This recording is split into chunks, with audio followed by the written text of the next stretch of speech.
আমাদের সামনে রয়েছে মহিমান্বিত কোরআন নাজিলের মাস রমজান মাস। জীবন্ত মুজিজা আল কোরআন, আল্লাহ পাকের পবিত্র বাণী আল কোরআন সর্বশ্রেষ্ঠ ওহী, যা পৃথিবীতে এসেছিল 1450 বছর আগে। সেই কিতাব নাজিলের মাস, বরকতের মাস, ক্ষমার মাস, রহমতের মাস আমাদের সামনেই অপেক্ষমান। এমন এক শুভ লগ্নে আজ আমরা এই জুমার জামাতে শরীক হয়েছি। কোরআন নাজিলের এই মাসে কোরআন থেকেই আমরা আলোচনা করছি। কোরআন নাজিলের এই ক্ষণে, কোরআন নাজিলের পূর্বের মাসে আমরা কোরআন থেকে আলোচনা শুরু করেছি। আল্লাহ রাব্বুল আলামিন যদি আমাদের তৌফিক এবং শক্তি সামর্থ্য দান করেন, আল্লাহ চাইলে আমরা ইনশাআল্লাহ বাকি সময়টুকুন কোরআন থেকেই আলোচনা করব, শোনার চেষ্টা করব, বোঝার চেষ্টা করব। যতদূর সম্ভব আমাদের জিন্দেগিতে এই কোরআন মানার চেষ্টা করব ইনশাআল্লাহ। আমরা আলোচনা করছিলাম 2 জুমা ধরে একটি সুনির্দিষ্ট বিষয়ের উপরে। তো এই যে বিষয়টা আমরা আলোচনা করতেছিলাম, সেই বিষয়টি আপনাদের মেমোরিতে, মাথার মধ্যে কিছুটা স্মরণ আছে। গত জুমা এবং তার আগের জুমায় যা আমরা আলোচনা করেছিলাম, সেই বিষয়টার কিছুটা কি মাথায় স্মরণে আসে? কোন পর্যন্ত আলোচনা করছিলাম? দেয়াল উঠাই দিছে। ও আচ্ছা, মাশাআল্লাহ। অর্থাৎ মুসা আলাইহিস সালাম এবং হযরত খিজির আলাইহিস সালাম, এই দুইজনের পথ চলতে গিয়ে পরপর 3টা ঘটনা ঘটেছে। এই 3টা ঘটনা ঘটার পরে সর্বশেষ দুইজনের পথ আলাদা হয়ে গেছে। হযরত মূসা এবং খিজির আলাইহিস সালাতু ওয়াস সালামের পথ দুদিকে চলে গেছে, ভিন্ন হয়ে গেছে। কারণ কি? কারণ ছিল যে হযরত মূসা আলাইহিস সালাতু ওয়াস সালাম একবার ভুলক্রমে তার ওয়াদা থেকে সরে গিয়েছেন। একবার তিনি শর্ত আরোপ করেছেন, সর্বশেষ আমাকে আর রাখবেন না এই বলে সময় নিয়েছেন। 3 বারই হযরত মূসা আলাইহিস সালাতু ওয়াস সালাম হযরত খিজির আলাইহিস সালামের সাথে শর্ত সাপেক্ষে থাকার পর শেষ পর্যন্ত আলাদা হয়ে গেছেন। হযরত মূসা আলাদা হতে বাধ্য হয়েছেন। তার ওয়াদা অনুযায়ী তিনি এখন আর একত্রে সামনে চলতে পারবেন না। আল্লাহ রাব্বুল আলামিন এই কথাটা এভাবে বলেছেন,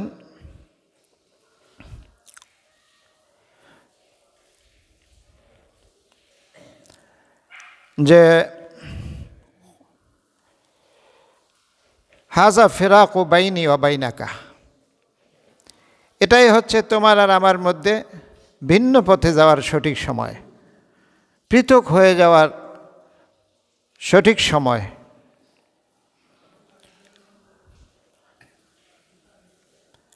একটু জিকির করেন তো, লা ইলাহা ইল্লাল্লাহ, লা ইলাহা ইল্লাল্লাহ, লা ইলাহা ইল্লাল্লাহ, লা ইলাহা ইল্লাল্লাহ, লা ইলাহা ইল্লাল্লাহ লা ইলাহা ইল্লাল্লাহ লা ইলাহা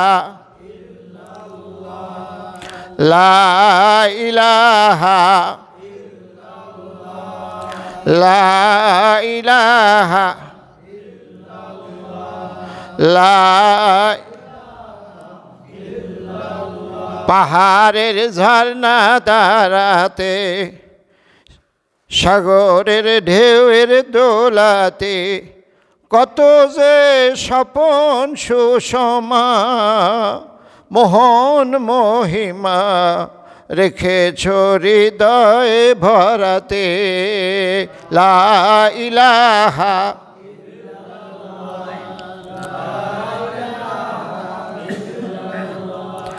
লা ইলাহা ইল্লাল্লাহ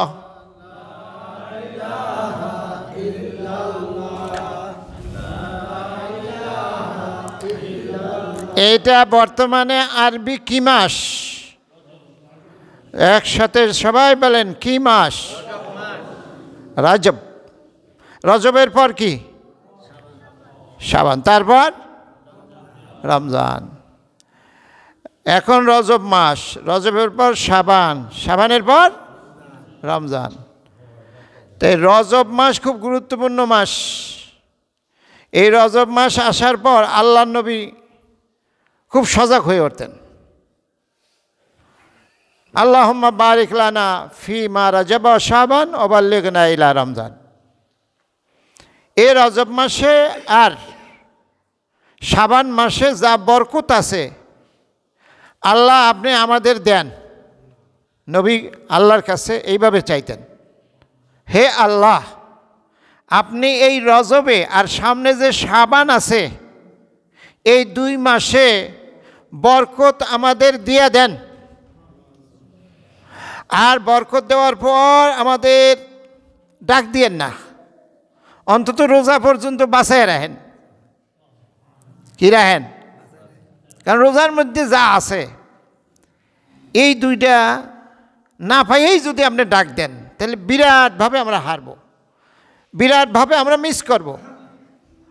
রজব আসলেই দোয়া আল্লাহুম্মা বারিক লানা ফিমা রজব ওয়া শাবান ওয়া বাল্লিগনা ইলা রমজান। রজব যখন আমাদের দিছেন এই পর্যন্ত যখন বাঁচাইয়া রাখছেন তখন রজব শাবানের বরকত থেকে আমাদের বঞ্চিত কইরেন না আল্লাহ। আর রজব আর শাবানে যদি বঞ্চিত না করেন তাহলে রমজানের আগে মরণও দিয়েন না। তো রমজানের আগে কি মরতে চান? চান? আল্লাহ নবী তো চায় নাই, আমরা কি চাইতে পারি? মরণ তো নির্ধারিত সবার হবেই। কি বলেন? মরা লাগবে নি?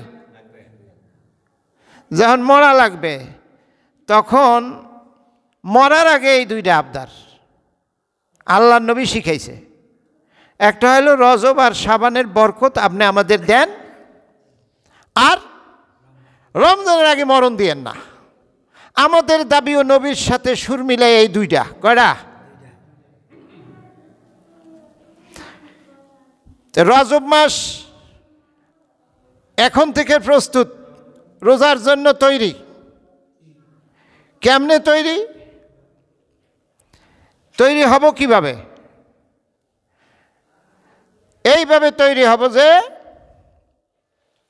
পবিত্র রমজান মাসে আমি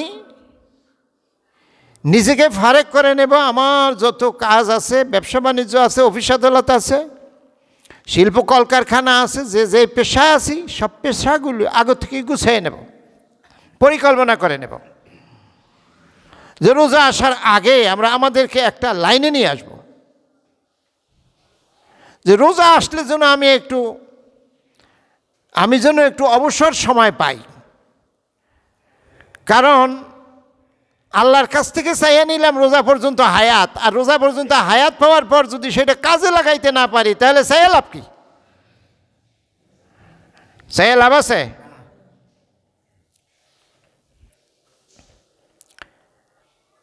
এই জন্য আগে থেকে এই রজব মাস থেকে সময় প্রস্তুত করতে হবে, পরিকল্পনা করতে হবে পরিকল্পনা করতে আমরা সবাই রোজার জন্য এখন থেকে রাজি আছি? রাজি থাকলে 1 নম্বর কাজ হলো রজব আর শাবান 2 মাসের মধ্যে যারা কোরআন শরীফ জানেন না এরা কোরআন শরীফ পড়ে নেবেন, কারণ রোজার মাসে নাজিল হয়েছে, ওই মাসে আপনি ঠেকে হইলেও পড়বেন। কেমনে?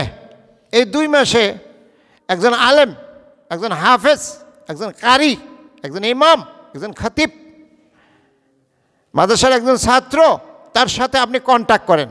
এই 2 মাসে আমারে সময় দিয়ে কোরআন নাজিল হওয়ার আগের মাসেই আমি কোরআন পড়তে পারতে চাই, এজন্য আমার সময় দেন, আমার 2 ঘন্টা দেন, 3 ঘন্টা দেন, আর যার মেধা আছে 1 ঘন্টা হইলেই চলবে। বুঝদার মানুষ তো, মানুষ বয়স্ক হয়ে গেলে তখন অল্পতে ধরতে পারে, উচ্চারণ খুব বেশি ভালো না হইলেও ধরতে পারে তাড়াতাড়ি। তো মোটামুটি ঠেকে বানান কইরা পড়ার মতো অবস্থা যদি আপনি রোজার মধ্যে রোজা পৌঁছতে পারেন এই অবস্থায়, তাহলে আপনি 1 নম্বর প্রস্তুতি নিলেন। কয় নম্বর? এরকম রোজার আগে কোরআন শরীফ আপনি যদি ঠেকেও পড়েন তাহলে আপনার সওয়াব হবে ডবল, দ্বিগুণ। যারা আপনি থ্রোলি পড়বে, কোনো আটকায় না, তারা যা সওয়াব পাবে, আটকে যায় বানান কইরা পড়ে, উচ্চারণ হয় না ভালো কইরা, এইরকম লোকেরা পাবে ডবল সওয়াব। হাদিস, সহি হাদিস। কেন? একটা হইলো পড়ার সওয়াব, আর একটা হইলো যে কষ্ট করতে আছে সেই সওয়াব। আল্লাহ কত মেহেরবান, সুবহানাল্লাহ। আল্লাহ মেহেরবান না? সেই মেহেরবান মাবুদের কথা শোনার সময় আপনারা মসজিদে এসে যদি ঘুমান তাহলে কেমন হয় বলেন? কীরকম হয়? কয় না, খুব ভালো হয়। তাহলে যদি ভালো হয় তাহলে যারা ঘুম আয়ে না হেরাও ঘুমান, আর যদি খারাপ হয় তাহলে যাদের ঘুম আসে তারা সতর্ক হন। ঠিক আছে? বলেন নারে তাকবীর। বুঝলেন না? ঘুম আসলে কি করতে হবে? মনোযোগ বাড়াই দিতে হবে, দাঁড়াই যেতে হবে, পিছন থেকে মুখ ধুয়ে আসতে হবে। যার ঘুম আসে দেখি আপনি কোনটা করতে পারেন। আপনি কি দাঁড়াইতে পারেন না মুখ ধুয়ে আসতে পারেন? কোনটা পারেন? ঘুম আসলে একটা পারতে হইব। তাহলে রোজার আগে 1 নম্বর প্রস্তুতি হলো, যারা কোরআন শরীফ জানি না, আপনার বয়স যাই হোক, আজকে কালকের মধ্যে একজন হুজুর ঠিক করবেন, হুজুর আমার একটু সময় দেন। বানান কইরেও যদি রোজার আগে পড়তে পারি তাও আলহামদুলিল্লাহ। কোরআন কিন্তু সহজ, কঠিন না। ওয়ালাকাদ ইয়াসসারনাল কোরআন লিযিকরি, আমি কোরআন জিকিরের জন্য, মুখস্থের জন্য সহজ করে দিছি। আপনারা মনে করেন কি কোরআন সহজ না কঠিন? খুব সহজ। প্রমাণ কি? প্রমাণ হইল এডু বাচ্চা, 12 বছরের বাচ্চা পুরা কোরআন সে মুখস্থ করে লায়, একেবারে থ্রোলি মুখস্থ করে। 12 বছর হুদা বয়স। 12 বছর এই বয়সের একটা ছেলে সে থ্রোলি এত বড় কিতাব মুখস্থ করে ফেলায়, 30 পারা কোরআন শরীফ। তাহলে এটা সহজ না হইলে সম্ভব? কোরআন সহজ না কঠিন? কে বলছে? ওয়ালাকাদ ইয়াসসারনাল কোরআন লিযিকরি। আর উপদেশ নেওয়ার জন্য এটা সহজ। ফাহাল মিন মুদ্দাকির, এই কোরআন নিয়ে কি তোমরা একটু ভাবো না? বাবা তো দূরের কথা, প্রথম ভাবনা হইল পড়া, হেইটাই তো ভাবো না। বুঝা তো দূরের কথা, প্রথম হইল পড়া, তেলাওয়াত করা, হেই ভাবনাই তো তোমাকে নাই। আসল কাম হইল বুঝা, এটা তো পরের কথা। বুঝলে হইলে তো আগে তেলাওয়াত লাগে, সেই তেলাওয়াতেরই তো তোমাদের ভাবনা নাই। তাহলে এই যে রজব মাস আইছে, রজব মাসের 1 নম্বর কাম কি? কোরআন নিয়ে চিন্তা করা। আপনার কোরআন নিয়ে চিন্তা কি? আপনার যদি কোরআন শরীফ না পারেন তাহলে 2 মাসে কোরআন শরীফ অন্তত বানান করে পড়ার মতো উপযুক্ত হইতে হবে। তাতে পয়সা লাগুক, সময় লাগুক, বাইর করে আপনার দিতে হবে। এরকম রাজি আছেন আপনারা? যারা রাজি আছেন কেটা একটু দেখেন তো। না যারা পারেন হ্যাঁ উঠানোর দরকার নেই তো। যারা পারেন না এর মধ্যে যারা হ্যাঁ গো আল্লাহ কইছে ডবল সওয়াব, আমার কাছে এর মর্যাদাও বেশি। পারেন না কিন্তু এই 2 মাসে আপনি অন্তত বানান পর্যন্ত চলে যাবেন। এরকম কেটা হাত উঠান, সাহস করে উঠান, নারায়ে তাকবীর। হাত নামান। আল্লাহ তাদেরকে কবুল করে, সবাই বলে আমিন। কুরআন এই রমজানের 1 নম্বর দায়িত্ব আপনি পালন করলেন, নিয়ত করছেন। আর আল্লাহ রাসূল বলছে, যখনই কোনো ব্যক্তি নেক কাজে নিয়ত করে, ফেরেশতারা দেরি করো না, নিয়তের সাথে সাথে সওয়াব লেখা শুরু করে দাও। করতে পারুক, আর আগে যদি মরে যায়, যতদিন বাচ্চা থাকবো ততদিন সওয়াব লাগতে থাও, যেহেতু সে নেক নিয়ত করছে। আর যখন বাস্তবায়ন করে তখন 7 থেকে 700 গুণ। এইটা হইল লিখিত, কি আইনের মধ্যে, আইনের বইতে আছে 1 থেকে 700। আর কিছু লোক আছে তাদের অন্তরে এমন হয়ে যায়, আমার জন্য এত পাগল পারা হয়ে যায় কোরআন তেলাওয়াতের জন্য, আমার সাথে কথা বলতে যাইয়া তখন তাদের আর কোনো আইন থাকে না। তখন তাদের সওয়াব আমি নির্দিষ্ট লিমিট করে দেব না, তাদের যে কত দেব এটা আমি আল্লাহ জানি। এটা তোমাদের মতো কর্মচারী দিয়ে লেখাইলে হবে না। এই সমস্ত লোকেরা এত উচ্চ মর্যাদার যে তোমাদের মতো কর্মচারী দিয়ে তাদের সব লেখলে হবে না, স্বয়ং আমি আল্লাহর হাতে লেখার উপযুক্ত তারা হয়ে গেছে।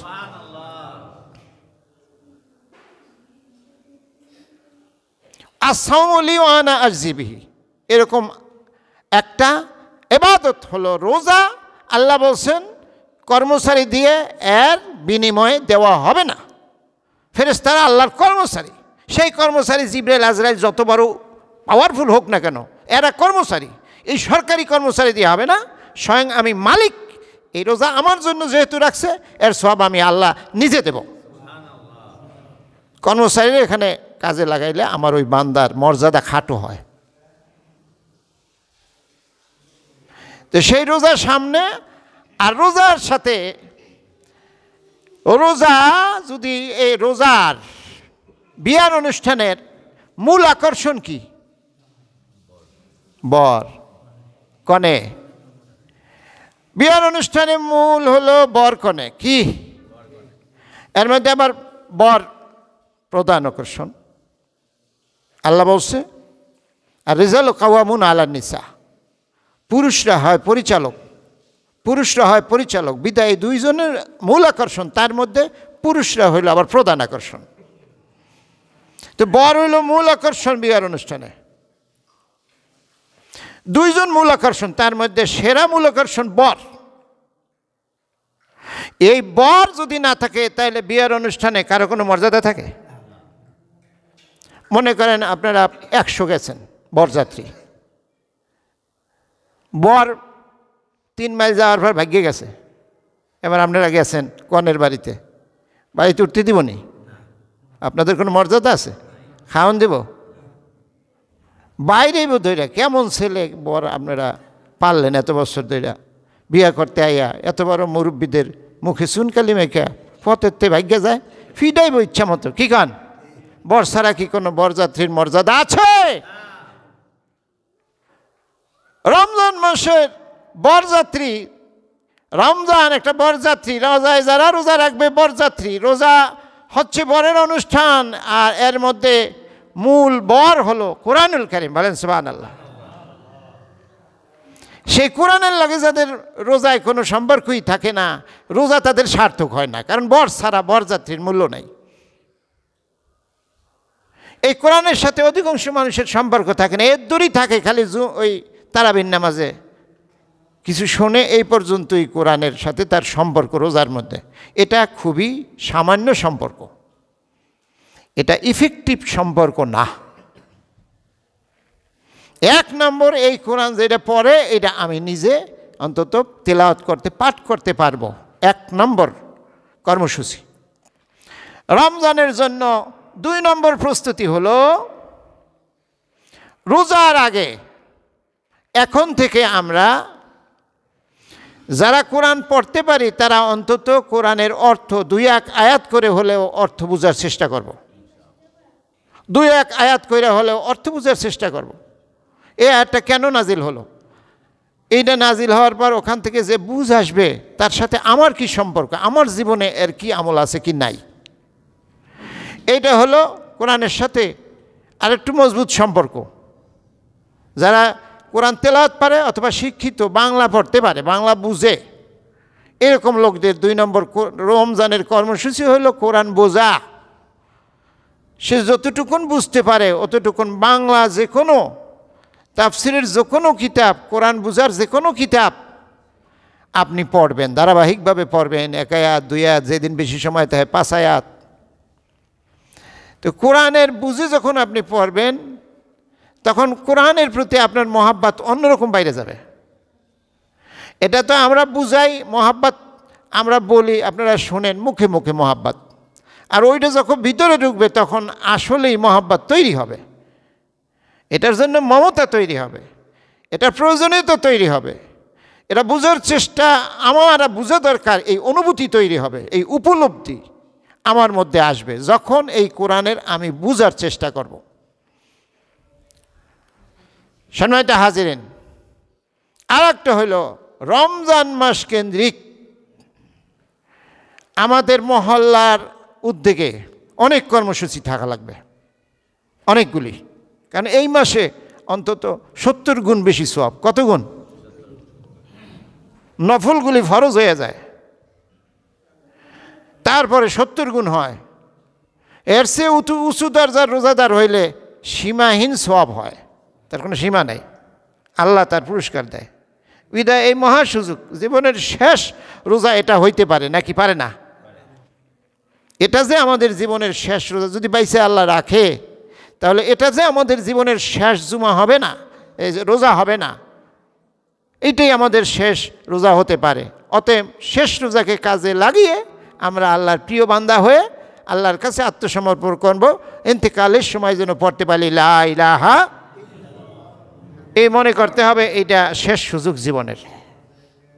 যারা বুড়া আছে হেরা কয় কথা ঠিক হই, এটা শেষ সুযোগ হইতে পারে। যারা জুয়ান আছে হেরা আমার এই কথারে অত বেশি মূল্য দিতে আছে না, মনে মনে চিন্তা করতে আছে না, পর্যাপ্ত সময় সামনে রয়ে গেছে। এরকম গত জুমায়ও আশেপাশের মসজিদগুলিতে, এই সৌজবাগ থানার মসজিদগুলিতে যেই যুবকরা এই চিন্তা করছিল, যাই দেন খবর লয়ে দেন অনেক রোড অ্যাক্সিডেন্টে এরকম যুবক মরে গেছে না মরে নাই, হঠাৎ করে হার্ট অ্যাটাক করে মারা গেছে, ব্রেন স্ট্রোক করে মারা গেছে, এরকম অনেক যুবক অ্যাক্সিডেন্ট করে দুনিয়া থেকে চলে গেছে। যেই যুবকরা তার আগের জুমায় চিন্তা করতেছিল পর্যাপ্ত সময় আমার রয়ে গেছে, কথা সত্য কি না? অতএব সবার এক, এই ব্যাপারে আমরা সবাই সমান সমান জায়গায় আছি যে আমরা রোজার আগে যে কোনো সময় আমরা চলে যাইতে পারি, এটা জীবনের শেষ সুযোগ। তাহলে এই রোজা টার্গেট করতে হবে। রোজার কি? রোজার কর্মসূচি হলো কোরআনের সাথে থাকবো, কোরআন পড়বো, কোরআন বুঝবো, কোরআনের আলোচনা ইউটিউবে শুনবো, ফেসবুকে শুনবো, কোরআন নিজে বের করে 1 আয়াত পড়বো, বুঝার চেষ্টা করব। কোরআনের যখন দেখবো যে কোরআনের এখন একটু বোরিং লাগে, কোরআনের এইগুলি পড়তে পড়তে মাথার মধ্যে একটু চাপ তৈরি হয়েছে, তখন কোরআনের ঘটনা পড়বো। কী পড়বো? মুসা আলাইহিস সালামের ঘটনা পড়বো, এটা কোরআনের। ঈসা আলাইহিস সালামের ঘটনা পড়বো, এই যে মুসা এবং খিজিরের ঘটনা পড়বো, ঠিক আছে না? যখন আমাদের কাছে বোরিং মনে হবে, বেশি বোঝা মনে হবে, যে এতে একটু কষ্ট লাগতেছে, মাথায় ধরতে আসে না, তখন আপনি একটা ঘটনায় চলে যাবেন। কোথায় চলে যাবেন? তো ঘটনায় গেলে কি হবে? আপনার হজম শক্তি বাড়বে। কি বাড়বে? খানার মাঝখানে, বিয়ার অনুষ্ঠানের মাঝখানে আপনারা দেয় কি সালাদ দেয়, বোরহানি দেয় না? ওইটা খাইলে আবার একটু রিল্যাক্স মুডে খাওয়া যায় নাকি? এটা হলো কোরআনের মধ্যে আল্লাহ অনেকগুলি ঘটনা দিছে। আর ঘটনাগুলি শুধু ঘটনা না, কোরআনের ঘটনাগুলির মধ্যে লক্ষ লক্ষ শিক্ষা। কয়টা শিক্ষা? অগণিত, পর্যাপ্ত শিক্ষা। একদিকে মজা লাগে আর একদিকে শিক্ষা। যদি শিক্ষামূলকভাবে শিক্ষা নিয়ে যদি কেউ পড়তে চায় তো শত শত লক্ষ লক্ষ শিক্ষা এক একটা ঘটনার মধ্যে। বলেন সুবহানাল্লাহ। সেই রকম একটা শিক্ষার ঘটনা আমরা আলোচনা করতেছি আজকে, সেই আলোচনার সমাপ্তি করব ইনশাআল্লাহ। সেইটা ছিল, আর ওই যে তারাবির যে হাফেজ রাখতে হবে না, এটাও তো কোরআনের প্রস্তুতি। কি কন? আর এই সকালবেলা ফজরের পর আপনারা এই মসজিদে এই রোজা থেকে কর্মসূচি চালু করেন। ফজরের পর কতজন মানুষ এখানে বসে কোরআন তেলাওয়াত করে তারপর বাসায় যাবেন, এরকম একটা লিস্টই করবেন। এনে লিস্টটি ইমাম সাহেবের কাছে থাকবে। আপনারা চাইলে আমি লিস্টি করব। যে হুজুর আমি নিয়ত করলাম রোজার মাসে ফজর পড়া কোরআন শরীফ পড়ব অথবা শুই না তারপর যাব। লিস্টি করবেন যে হুজুর রোজার মাসে রাতে তাহাজ্জুদ নামাজের 4 রাকাত 6 রাকাত জামাত এখানে হবে, এখানে আমি মহল্লা থেকে আইসা হাজির হব, এতজন আমরা হাজির হব জামাতে, এখানে এসে তাহাজ্জুদ পড়ব। এটি কর্মসূচি রোজার। হুজুর রোজার মাসে এই মসজিদে ইফতারের আয়োজন না হইলে ইফতারের আয়োজন করবো, আর ইফতারের আয়োজন যদি হয়ে থাকে তার মধ্যে আমি খুব আগ্রহের সাথে পার্টিসিপেট করব, অংশগ্রহণ করব, কারণ রোজাদারের সমান সওয়াব ইফতারকারীকেও দেওয়া হয়। বলেন সুবহানাল্লাহ। এগুলো রোজার কর্মসূচি। রোজার মধ্যে আমাদের কর্মসূচি থাকবে ইতিকাফের জন্য আমরা কারা কারা বসবো। এই রজব শাবান এই 2 মাসের মধ্যে আমরা রেডি হয়ে যাব, অন্তত 10 জন 20 জন 30 জন ইতিকাফকারী এখানে একটা শোরগোল পইরা যাবে। আল্লাহ কইবে যে সুবহানাল্লাহ, এই জয়নব বাগ এইরকম পরিবর্তন হয়ে গেল, 20 জন 30 জন বইয়ে পড়ে, আমার লগে তাদের কি সম্পর্ক। এইটা একটা কর্মসূচি। দুনিয়ার সব কিছু পাল্টায়, আমরা কি পাল্টাবো না? আমরা কি 3 জন বুড়া চলতে পারে না, একজনটা দইরা লুঙ্গি কাপড় দিয়ে এবার এতে কাপে বম জোর কইরা? আমরা নিজের আগ্রহ কইরা, যুবক বৃদ্ধ অর্ধবয়স্ক ব্যস্ত মানুষ, ব্যস্ততা কমাই দিয়া ব্যস্ততার ভিতর থেকে সময় বের করে আগের থেকে 20-25 জন এখানে বসে পারবো, যুবক থাকবে, বিদ্যুৎ থাকবে, কিশোর থাকবে, সবাই মিল্লা আমরা এখানে এতে কাপে বসবো। আর ধারাবাহিক আলোচনা হবে, কোরআন তেলাওয়াত হবে, কোরআনের বুঝ হবে, মাসলা বলা হবে, কত কিছু এখানে হবে। এগুলি হলো রমজানের কর্মসূচি। এই কর্মসূচির আলোচনা আমি আসতেছি আগামী জুমায় ইনশাআল্লাহ।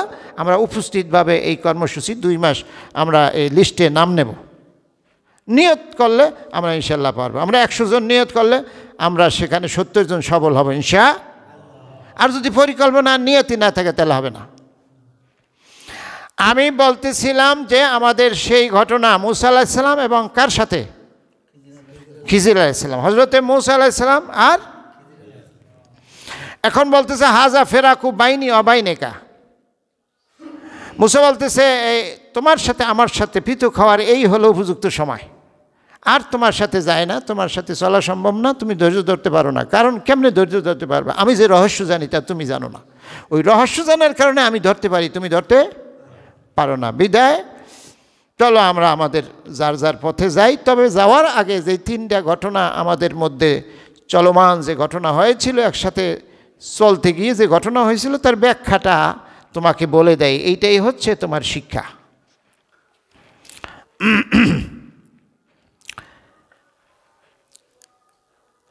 قال هذا فراق بيني وبينك سأنبئك بتأويل ما لم تستطع عليه صبرا أما السفينة فكانت لمساكين يعلمون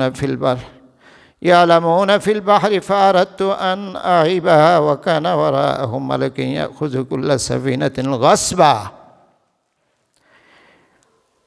ওই যে একজন গুদারাওয়ালা, খেয়াওয়ালা, খেয়ার মাঝি মূসা এবং তোমাকে এবং আমাকে বিনা পয়সায় পার করে দিয়েছিল। আমি নতুন এই নৌকাটাকে ছিদ্র করে দিয়েছিলাম। তার রহস্য তুমি জেনে নাও। তার রহস্য হলো এই, ওই দেশের রাজা আমরা যখন পার হচ্ছিলাম তার বিপরীতে পিছন দিকে রাজার লোকেরা তদন্ত করতেছিল, নতুন কোনো নৌকা পাইলে তারা সিজ করে নিয়ে যাবে। এরা গরিব মানুষ, এরা হলো 10 ভাই। কয় ভাই? এই নৌকা যারা চালায় তারা 10 ভাই। 10 ভাইয়ের মধ্যে 5 ভাই হলো বিকলাঙ্গ, 5 ভাই কোনো কাজ করতে পারে না, অক্ষম। আর 5 ভাইয়ের আয় ইনকাম দিয়ে সংসার চলে। তার মধ্যে এই ভাই হলো সবচেয়ে বেশি আয় ইনকাম করে, এই নৌকা দিয়ে মানুষ পার করে, এটা দিয়ে তার গোটা ফ্যামিলি চলে। নৌকাটা যদি ভালো নৌকাটা দেখে যদি রাজায় লইয়া যায় তাহলে তাদের সংসার চলবে কি করে? ওই রাজার কর্মচারীদের একটা নিয়ম আছে, নৌকার মধ্যে কোনো রকম দোষ ত্রুটি থাকলে ওই নৌকা নেয় না, ওই নৌকার বিদায় আমি ঢোলা করে দিছি, নিতেও পারে নেই। আর না নেওয়ার কারণে, আর যখন ঢোলা করছে তা ওই মাঝখানে ঢোলা করছে আল্লাহর হুকুমে, সেই জায়গার মধ্যে হযরত খিজির আলাইহিস সালাম একটা আয়না ফিট করে দিছে। কি ফিট করে দিছে? আয়না দেওয়ার কারণে পানি ওঠে না,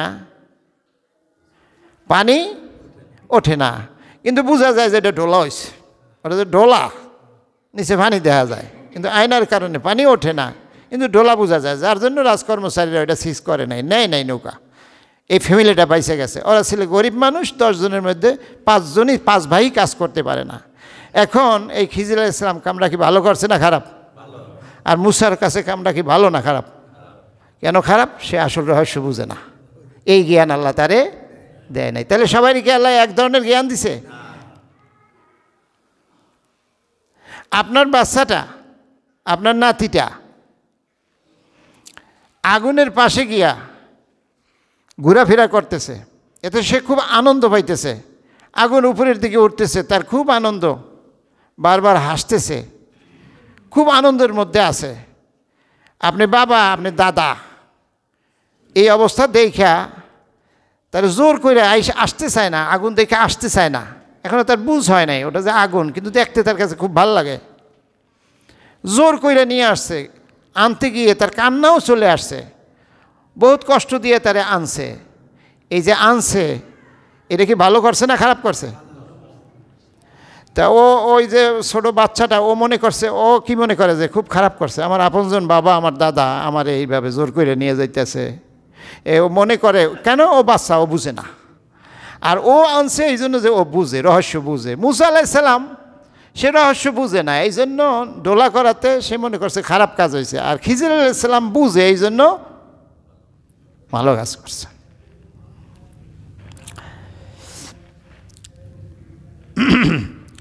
وأما الغلام فكان أبواه مؤمنين وأما السفينة فكانت لمساكين يعملون في البحر فأردت أن أعيبها وكان وراءهم ملك يأخذ كل سفينة غصبا। এখানে আরেকটা শিক্ষা হলো, কেউ কোনোদিন মনে করেন না যে আমি যা বুঝি আর কেউ বুঝে না। আমি যা,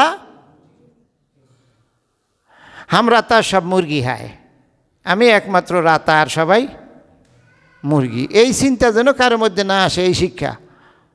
আল্লাহ এক একজনকে এক এক গুণ বৈশিষ্ট্য দিয়ে তৈরি করছে।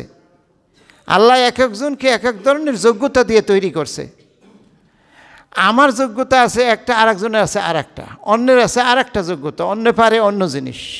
ও একজনে কথা খুব ভালো করে গুছিয়ে বলতে পারে, একজনে বিচার আচার বুদ্ধি দিয়ে করতে পারে, আরেকজনের চেহারা খুব সুন্দর আকর্ষণীয়, আরেকজনের ছেলে মেয়ে খুব বেশি ভালো প্রতিষ্ঠিত, আরেকজনের সম্পদ অনেক আছে, আরেকজনের সম্পদ নাই কিন্তু খুব সুখে শান্তিতে আছে। এই জন্য যে আল্লাহ তারে স্বাস্থ্য ভালো রাখছে, কি রাখছে? আরেকজনের অনেক ধন সম্পদ আছে, খাইতে না। তো আল্লাহ এক একজনের এক একটা দিয়া তারে আল্লাহ পাক সৌভাগ্যবান করছে। বলেন সুবহানাল্লাহ।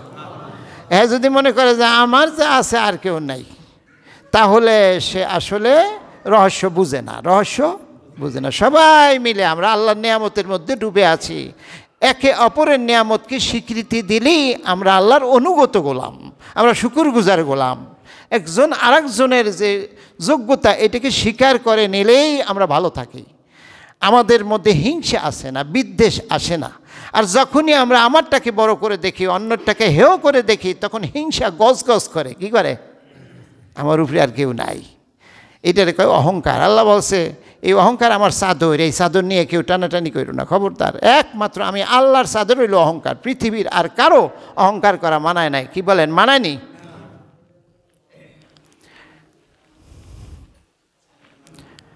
আম্মা সাফিনাতু ফাকানাত লিমাসাকিনা ইয়ামালুনা ফিল বাহরি ওয়া আরাদতু আন আইবা ওয়া কানা ওয়ারাহু মালিকুন ইয়াকুযু কুল্লা সাফিনাতিন গাসবা ওয়া আম্মাল গুলাম ফাকানা আবাওয়াহু মুমিনিনা ফাখাশিনা আন ইরহাকাহুমা তুগয়ানা ওয়া কুফরা। ওই যে সাগর পারে ছেলেরা খেলাধুলা করতে পারছিল, তার মধ্যে সবচেয়ে ফুটন্ত গোলাপের মতো যেই ছেলেটা, নিষ্পাপ সন্তানটা, তাকে যে হত্যা করেছিল খিজির আলাইহিস সালাম, সেখানে মুসা আলাইহিস সালাম ধৈর্য ধরতে পারে নাই। মুসা, তার রহস্য শুনে যাও, তোমার পথে তুমি যাও, আমার পথে আমি যাই, এর আগে শুনে যাও। ওইটার রহস্যটা কি? ওইটার রহস্য হলো যে ওই ছেলেটা, ওই শিশুটার বাবা মা খুবই ভালো মানুষ। কি মানুষ? ভদ্র, ভালো, সামাজিক, পরোপকারী, বুজুর্গ, দিনদার, পরহেজগার মানুষের জন্য জান জীবন দিয়ে দেয়, এইরকম বাপ মা তার। কিন্তু এই সন্তান যেটা হইতে যাচ্ছে এইটা হবে শয়তানের সেলা চামুন্ডা। কী হবে? আমি দেখতে পাইতেছি এইটা হবে শয়তানের হেডমাস্টার। কি এখন এই হেডমাস্টারে যদি বাঁচাই রাখি আর বাপ মাও যদি বাইসে থাকে, এই হেডমাস্টারের কারণে এই বাপ মা ক্ষতিগ্রস্ত হওয়ার সমূহ সম্ভাবনা। অতএব এর শেষ করে দিতে হবে। এই জ্ঞান আল্লাহ আমারে দিছে, তোমারে তার ভবিষ্যৎ কি এই জ্ঞানটা আল্লাহ আমারে দিছে, দয়া করে তোমারে দেন। এই জন্য আমি ধৈর্য ধরতে পারছি, তুমি পারো নাই। এই জন্য আমাদের যাদের সুন্দর ছেলে মেয়ে আছে না, নাতি আছে না, সুন্দর বাগান আছে না, বাড়িঘর আছে না, কথা কয় না, মনে হয় জন্য সবাই ভাড়া থাকে। বাড়িঘর আছে না, আরও আকর্ষণীয় অনেক সম্পদ আমাদের আছে না। এটা যদি আল্লাহ নিয়ে যায় তো আমরা কেন মনে করি যে আল্লাহ কি বিপদে আমার আর কেউ দেখে না, আমার বাড়িটা ভেঙে লাইলো, আমার ফসল নষ্ট করে দিল, আমার ছেলেটারে এই মুখটা বসন্ত হয়ে নষ্ট হয়ে গেল, আমার উপরে সব বিপদ। এইটা কেন আমরা মনে করি? এইটা মনে করি এই জন্য যে রহস্য আমরা জানি না। আমরা যদি ইমানদার হই তাহলে বুঝতে হবে আল্লাহর উপরে এই বিশ্বাস রাখতে হবে এর মধ্যে আমার জন্য কোনো ভালো কোনো কল্যাণ নিহিত রয়েছে। কি বলেন, ঠিক কিনা? এইটাই ইমান। এই রহস্য তো তারাই বুঝে যারা আল্লাহরে আল্লাহ বলে না দেখে বিশ্বাস করে। এই রহস্য তো, এই ধৈর্য তো তারাই ধরতে পারে যারা আল্লাহকে না দেখে বিশ্বাস করে, আল্লাহর সব কথা অন্ধের মতো গ্রহণ করে, বুঝে আসুক বা না আসুক। সম্মানিত হাজিরিন, এই জন্য আমাদের কোনো ক্ষতি হইলেই আল্লাহর উপর অভিযোগ দায়ের করে, আল্লাহ কেউ দেখে না, আমারে দেখছে। এই সমাজের এত মানুষ, তাহলে আমার পোলাটাই আল্লাহ নিয়ে গেল। একটা ছেলে আমার, তাও পানিতে মাইরা ডুবাইয়া মারা লাগে আল্লাহর। হ্যার 10টা আছে, হ্যার একটা নিলে হ্যার তো এত কষ্ট হইতো না। আমার আছে একটা, হে একটাই আল্লাহ লয়ে গেল। অভিযোগ আল্লাহর বিরুদ্ধে। আমরা দেই কি দেই না? ওনারে খোঁচা দেন। আপনারা আর একজনে খুঁজতে হইব যে অবস্থা। হ্যাঁ, খোঁচা দিতে আছে, হ্যাঁ আরও ঘুম আয়ে, এমনভাবে খোঁচা দেয় যে হ্যাঁ ঘুম আরও আরামে আসে। জোরে দিবেন, বলেন নারায়ে তাকবীর। রাস্তার পাশে বড়ি বেচে না? বড়ি কথা কয় না, এখন কম বেচে, আগে বেচছে বেশি। গুলিস্তান আমি লঞ্চ হয়ে যাইতাম পটুয়াখালী, গুলিস্তান দিয়ে আসার সময় আমি যতই না চাই ততই ওই মোড়ের মধ্যেই মজমা হইতো। একটা বড় ট্যাপ রেকর্ডার ছিল আগের যুগে, কি এত বড় ট্যাপ রেকর্ডের মধ্যে কি এর বড়ি, কি গুণাগুণ, খাইলে কি হইবে গেলে সব রেকর্ড করা। আর একজনের মোড়া, এত বড় মোড়া বেড়ায় দাঁড়াইয়া, 2-3টা একেবারে প্যান্ট শার্ট পইরা, হেন দিয়ে টাইট উই পইরা দাঁড়াইয়া, মানে ওই ট্যাপ রেকর্ডার করতে আসে, হ্যাঁ অভিনয় করতে আসে, মানে এটা খাইলে কি কি হয়, হ্যাঁ মোহে কয় না, কয় তো কইতে, মানে মানুষের মধ্যে যখন জাগরণ সৃষ্টি করা দরকার, এই মুহূর্তে এখন দাম চাইব, সেই সময় একটা খুব হুলস্থুল কাণ্ড গড়াইয়ে দেয়। তখন ভাই ছেলেরা তোরা সবাই একটা তালি দে। কিছু কিছু ছেলেরা আছে, এটা কি তালি? কথা কয় না। হ্যাঁ, কি ভিটামিন এনার্জি আছে? বলেন নারায়ে তাকবীর। আপনাদের মসজিদে আসলে এনার্জি থাকে না। মসজিদে আসলে আপনারা হুশ হারাই ফেলান, মনোযোগ কোথায় থাকে? ওই বাচ্চার মতো যে তালি দেয় এইভাবে। কারণ কি জানেন? 5 টাকা পাইলে সে খায় পচা বাদাম, ভালোটা না, 5 টাকার মধ্যে বেশি পাওয়ার আশা। আর যার বুদ্ধি জ্ঞান আছে, হে 5 টাকা পাইলে অন্তত দেশি একটা কলা, দেশি একটা, তার মধ্যে ভিটামিন আছে, খায়, যার জন্য ওর হাততালিটা পারফেক্ট হয়। সম্মানিত হাজিরিন, 3 নম্বর যখন দুইজন পৃথক হয়ে যাবে, আলাদা হয়ে যাবে, 3 নম্বরের রহস্য বলে দিয়ে ওনারা চলে যাবেন। 3 নম্বর ঘটনা হলো ওই যে এক জনপদের মধ্যে ঢুকছে, একটা ওয়াল ভাঙ্গে পড়ে রয়েছে না, মনে আসেনি? কার কার মনে নাই? আতুটান, সবার মনে আছে। আসলে মনে নাই অধিকাংশের, কারণ আতুটাইলে তো সরম, সেই হিসাবে আপনারা আতুটাইছেন না, ঠিক আছে। ও এই গ্রামের মধ্যে ঢুকছে, যাই দেখে যে বড় একটা ওয়াল ফইরে রয়েছে। এই পিছনে কথা কয় কারা? তোমাদের কথা গুরুত্বপূর্ণ হইলে আমি বন্ধ করি, তোমরা কিছুক্ষণ বলো, 2 মিনিট সময় দেওয়া হইল, আসো আসো। কে বলবা না? আমি শেষ করব? আচ্ছা, তাহলে এই ওয়ালটা ভাঙ্গে নাই, এটা ফইরে গেছে, এটা কি কয়?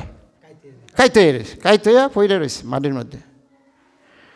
তো এই খিজির আলাইহিস সালাম ধৈর্য শক্তিশালী, ধৈর্যটা সোজা করে, বিশাল ওয়াল সোজা করে দিছে, এরকম একটু ঘষা দিয়া মাটিটা ফাঁক করে ঢুকে দিছে। তো মুসা আলাইহিস সালামকে এটা কী করলেন? কিছুক্ষণ আগে এরা আমাদেরকে রাত্রে থাকতেও দেবে না, এই এলাকা মেহমানদারিও করবে না, সেই লোকদের ওয়াল বিনা পয়সায় আপনি সোজা করে দিচ্ছেন, কামটা কি ভালো হয়েছে? আমরা তো কিছু পয়সাও লইতে পারতাম। তখন আল্লাহ পাক বলছে কোরআন শরীফে যে ওই যে ওয়াল ভাঙ্গা বাড়ি, ওইটা ছিল দুই ভাই এতিম। কয় ভাই? এই দুই ভাই এতিমের স্বর্ণের ফলক তার বাবা রেখে গেছেন ওই ওয়ালের নিচে রেখে গিয়েছেন, যাতে এক সময় এই ওয়ালটা চিরস্থায়ী না, এক সময় যাতে করে ওয়ালটা ভেঙে যাবে উনি তা টের পেয়েছেন, পড়লে এরা এটাকে সংস্কার করতে গিয়ে এই স্বর্ণের বার খুঁজে পাবে। এই স্বর্ণের বারের মধ্যে 10টা উপদেশ বাবা লিখে গেছে। কয়টা? স্বর্ণ তো পাবেই, এই মূল্যবান স্বর্ণের চেয়েও বেশি মূল্যবান উপদেশগুলিও তার সন্তানরা পাবে। খিজির আলাইহিস সালাম দেখছে যে এই ওয়াল যেভাবে পড়ছে এই স্বর্ণ সবাই মানুষ লই যাব, তাড়াতাড়ি এই জন্য উনি সোজা কইরা এই এতিম বাচ্চাদেরকে বাঁচাইছে। বলেন সুবহানাল্লাহ। তো সবার কি সব জ্ঞান থাকে? মানুষের, আমরা যার সমাজে বাস করি সবাই সব জ্ঞান আছে? তারপরেও যদি আমরা দাবি করি আমি যা জানি কেউ আর জানে না, তাহলে এটা চরম মিথ্যা কথা। এর চেয়ে চরম মিথ্যা আর কিচ্ছু নাই। অহংকারের